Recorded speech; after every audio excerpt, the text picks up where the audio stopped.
സാക്ഷിയായി മാറിയ ഒരാൾ. ചിരിയിലൂടെ നമ്മെ ചിന്തിപ്പിച്ചും ചിന്തയിലൂടെ നമ്മെ മനുഷ്യരുമാക്കിയ ഒരു കലാകാരൻ. നൂറുകണക്കിന് സിനിമകളിലൂടെ മലയാളിയുടെ ജീവിതം ജീവിച്ച നടൻ. 60-ലധികം തിരക്കഥകളിലൂടെ സമൂഹത്തെ ചോദ്യം ചെയ്ത എഴുത്തുകാരൻ. 7ഓളം സിനിമകളിലൂടെ മലയാള സിനിമയ്ക്ക് ദിശ നൽകിയ സംവിധായകൻ. അഭിനേതാവായി മാത്രമല്ല, തിരക്കഥാകൃത്തായി, സംവിധായകനായി, സാമൂഹിക നിരീക്ഷകനായി നമ്മുടെ ജീവിതങ്ങളെ തന്നെ അദ്ദേഹം തിരശ്ശീലയിൽ എഴുതി. സാധാരണ മനുഷ്യന്റെ ഭാഷയിൽ അസാധാരണമായ സത്യങ്ങൾ പറഞ്ഞ മലയാളിയുടെ സ്വന്തം ശ്രീനി. നർമ്മത്തിനുള്ളിൽ നൊമ്പരം ഒളിപ്പിച്ചും നൊമ്പരത്തിനുള്ളിൽ പ്രതീക്ഷ പകർന്നും തലമുറകളെ ചേർത്ത് പിടിച്ച ഒരു കലാകാരൻ. ഇന്ന് നമ്മുടെ ചിരികളുടെയും ചിന്തകളുടെയും സഹയാത്രികനായ ഈ മഹാനായ കലാകാരന് നമ്മുടെ ഹൃദയപൂർവമായ ആദരാഞ്ജലികൾ. ശ്രീനിവാസൻ, മലയാള സിനിമയുടെ നിത്യസാന്നിധ്യം. ജെറുസലേം, ബെത്ലഹേം, കാർമൽ, നസറേത്ത് വാർഡുകൾ presenting a tribute to Sreenivasan. മരത്തിന്റെ ചില്ലയിലിരിക്കുന്ന പക്ഷി ഒരിക്കലും ആലോചിക്കുന്നില്ല താനിരിക്കുന്നത് ഉണങ്ങിയ ജില്ലയിലാണോ പച്ചപ്പുള്ള ജില്ലയിലാണോ എന്ന്. കൊമ്പൊടിയുമോ എന്നുള്ള പേടിയൊന്നും ആ പക്ഷിക്കുണ്ടാവില്ല. കാരണം അത് ആശ്രയിക്കുന്നത് താനിരിക്കുന്ന കൊമ്പിനെയല്ല, സ്വന്തം ചിറകിനെയാണ്. നാളെ പുറകോട്ട് ആലോചിക്കുമ്പോൾ നിങ്ങളുടെ ഓർമ്മയിൽ ഉണ്ടാവുക മൗനമായി കേട്ടിരുന്ന കാര്യങ്ങളോ, മെല്ലെ മെല്ലെ നടന്നുപോയ വഴികളോ. എല്ലാ ശബ്ദ കോലാഹലങ്ങളും സമരങ്ങളും വിപ്ലവങ്ങളും ഒക്കെ അവസാനിക്കുന്നത് ഇതേ മൗനത്തിലാണ്. പവിഴമല്ലിപ്പൂത്തുലഞ്ഞ നീലവാനം, പ്രണയവല്ലി പുഞ്ചിരിച്ച ദിവ്യയാമം, പൂക്കളും പുഴകളും പൂങ്കിനാവിൻ ലഹരിയും ഭൂമി സുന്ദരം. കാക്കിക്കുപ്പായത്തിലൂടെ ഒരു കവിഹൃദയമുണ്ട്, ഒരു കലാകാരനുണ്ട്, ഒരു ഗായകനുണ്ട്.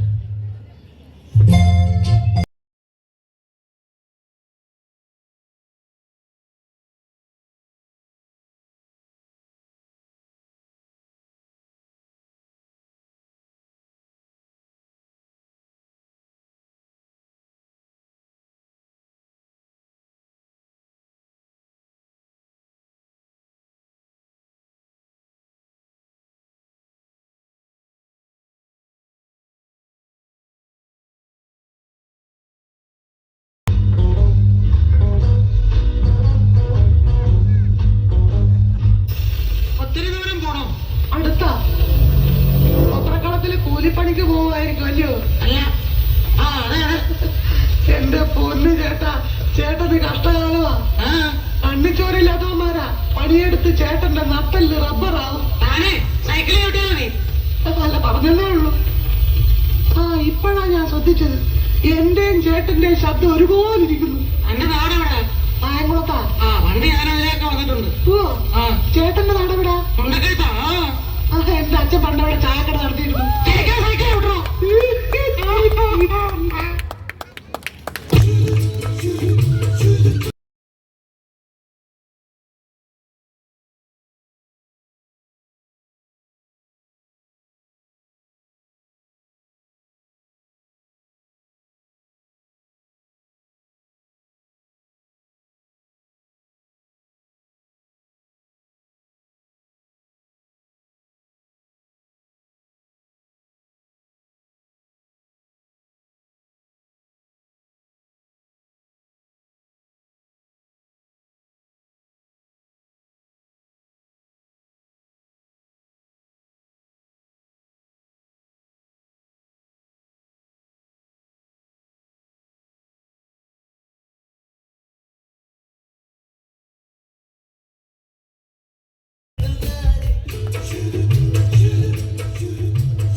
നോക്കിക്കൊണ്ടിരിക്കുമ്പോൾ ഞമ്മക്കൊരു സിനിമാ പാട്ട് ഓർമ്മ വരികയാണ്.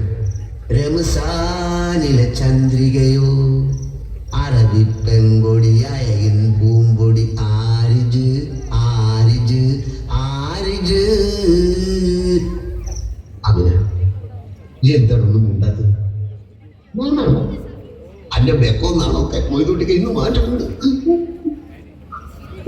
ഈ ചന്ദ്രമാസം കഴിയും മുമ്പ് നമ്മൾ കെട്ടിയതൊപ്പം മണിയേറെ കഴിഞ്ഞാല് നിങ്ങൾ മയ്യത്തായി പോകുന്നു പറഞ്ഞു. അപ്പൊ ഇനി 5-6 ദിവസം വെള്ളത്തിൽ നടക്കണല്ലേ? നിങ്ങൾ മയ്യത്തായ പിന്നെ ഞമ്മക്കാര്?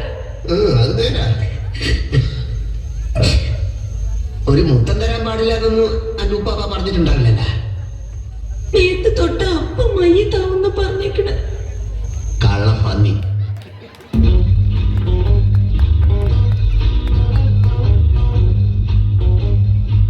ഇതൊന്ന് നേരെ പിടിക്കാൻ ആർക്കും വല്ലതും കൊടുക്കണം. അനാവശ്യമായിട്ട് സ്റ്റേറിങ് അങ്ങോട്ട് കൊണ്ട് വെട്ടിക്കരുത്. കുഴി ഒരു ചെറിയ കുഴിയായിട്ട് പേടിച്ചാൽ വലിയ കുഴി വന്നല്ലേ ചെയ്യും. ആ സെക്കൻഡിലിടും കാലത്തെ എന്താ പറിച്ചിട്ടാണല്ലോ പരിപാടിയാ. ഞാൻ പറഞ്ഞിട്ടുണ്ട് ഗിയർ മാറുമ്പോൾ ക്ലച്ച് നിർത്തണമെന്ന്. അപ്പൊ ആക്സിലേറ്ററോ? അത് പിന്നല്ലേ. ഓ, ഈ നടുവിലുള്ളതാണോ ക്ലച്ച്? എത്ര പ്രാവശ്യം ഞാൻ താഴ്ത്തു നോക്കരുതെന്ന്. പിന്നെ ക്ലച്ച് ആണെന്ന് അറിയണ്ടേ?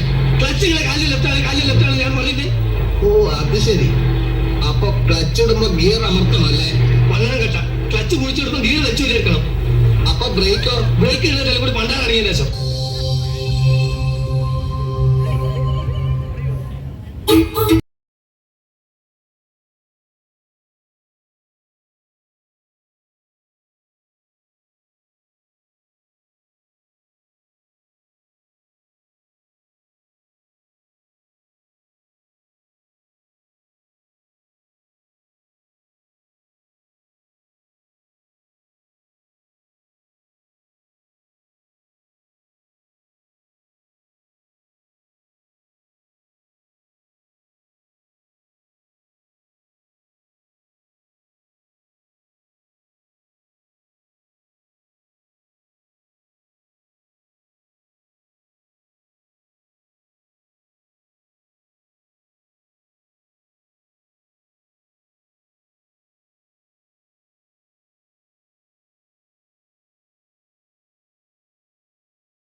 എന്തിനാണ് പോയി വിളിക്കുന്നത്? നിങ്ങളുടെ വല്ലവരും ചത്തോ അല്ലെങ്കിൽ ആരെങ്കിലും ഇവിടെ തുണിയില്ലാതെ വെക്കുന്നു? കുറെ നാളായി ഇത് തുടങ്ങിയിട്ട്. ഇന്നെനിക്ക് രണ്ടിലൊന്നും അറിയണം. എന്റെ കാശ്, എന്റെ കൊട്ടക, എന്റെ ഫോട്ടോ. നിനക്കൊക്കെ ഭൂമി തെളിയാൻ വേണ്ടിയല്ലേ ഞാനതൊക്കെ ഇവിടെ ഉണ്ടാക്കി വെച്ചിരിക്കുന്നത്. നീയൊക്കെ ഇതിനകത്ത് കയറാൻ വേണ്ടി തരുന്ന നക്കാപ്പിച്ച കാശ് എന്റെ വീട്ടിലെ പശുക്കൾക്ക് പിന്നകത്ത് വാങ്ങാൻ തകയില്ല. നാട്ടുകാർക്ക് ഇത്തിരി കലാബോധം ഉണ്ടാവട്ടെ എന്ന് വെച്ചാൽ സമ്മതിക്കില്ല അല്ലേ? മേലിൽ ഇത് ആവർത്തിച്ചാൽ ഞാൻ ഇത് ഇടിച്ചു പൊളിച്ച് തീരും. അപ്പൊ പിന്നെ നീയൊക്കെ എവിടെ പോയിരുന്നു പോവും എന്നിരിക്കുന്നു കാണണം. ഒരു പണക്കാരനെ ബഹുമാനിക്കാൻ ശീലിക്കണം. ബഹുമാനിക്കാൻ ശീലിക്കും.